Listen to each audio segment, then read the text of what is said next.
தமிழக வெற்றி கழகத்தின் தலைவர் தளபதி அவர்களுக்கு எங்கள் கழக தொண்டர்கள் சார்பில் முதல்ல நன்றியை தெரிவித்துக் கொள்கிறோம். ஏன்னா எங்களோட பணி சிறக்கிறதுக்கு இது ஒரு முதன்மையான படிக்கட்டு மாதிரி.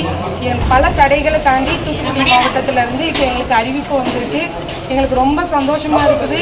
ஏன்னா அடுத்து நாங்கள் செய்யக்கூடிய ஒவ்வொரு முயற்சிகளும் இதனால் பல தடைகளை நாங்கள் சந்திச்சுக்கிட்டு இருந்தோம். ஏன்னா எங்களால் உள்ளே இறங்கி வேலை பார்க்க முடியல. ஏன்னா நிறைய பேர் அவங்களே மாவட்ட பொறுப்பாளர்னு சொல்லிக்கிட்டு ஒரு டீமாக பிரித்து செயல்பட்டுக்கிட்டு இருந்ததுனால எங்களோட முயற்சியினாலே தோல்வி அடைஞ்சிருச்சு. அது இப்போ நல்ல முறையில் நடக்கிறதுக்கு எங்களுக்கு தளபதி இப்போ அறிவிப்பு கொடுத்தது எங்களுக்கு ரொம்ப சந்தோஷமா இருக்குது. தன்னையே பொறுப்பாளர்னு சொல்லிக்கிட்டு ஒரு கழகத்தோட தலைவருக்கு யாரை நிர்வாகியா நியமிக்கணுங்கிற பொறுப்பும் இருக்கு, கடமை அவருக்கு இருக்கு. அவர் யாரை வேணாலும் சொல்லலாம். அதை கேட்கிற உரிமை நம்ம கழகத்தோழர்கள் யாருக்கும் கிடையாது. அவரோட உரிமை அது.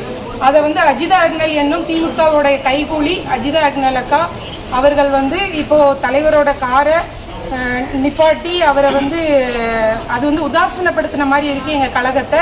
அவங்க பண்ணது மிகப்பெரிய தப்பு.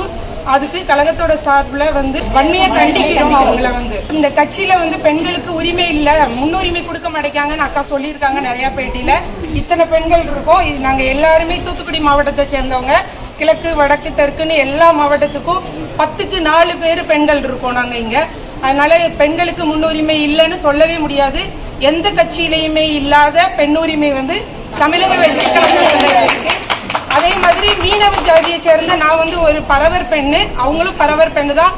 மீனவ பெண்களை மதிக்க மாட்டேங்காங்கன்னு தாவேக்காவை பத்தி ஒரு குற்றச்சாட்டு வச்சிருக்காங்க. அதை நான் வன்மையா கண்டிக்கிறேன். ஏன்னா நானும் ஒரு மீனவ பெண்ணு. அதனால எனக்கு இங்க ஒரு துணை செயலாளருங்கிற பொறுப்பை கொடுத்து இந்த கழகம் என்ன ஒரு அங்கீகாரம் கொடுத்திருக்கு எனக்கு தூத்துக்குடி மாவட்டத்தில இருந்து. அதனால கழக தலைவருக்கும் அண்ணன் பொதுச் செயலாளர் ஆனந்த் அவர்களுக்கும் நன்றியை தெரிவித்துக் கொள்கிறேன்.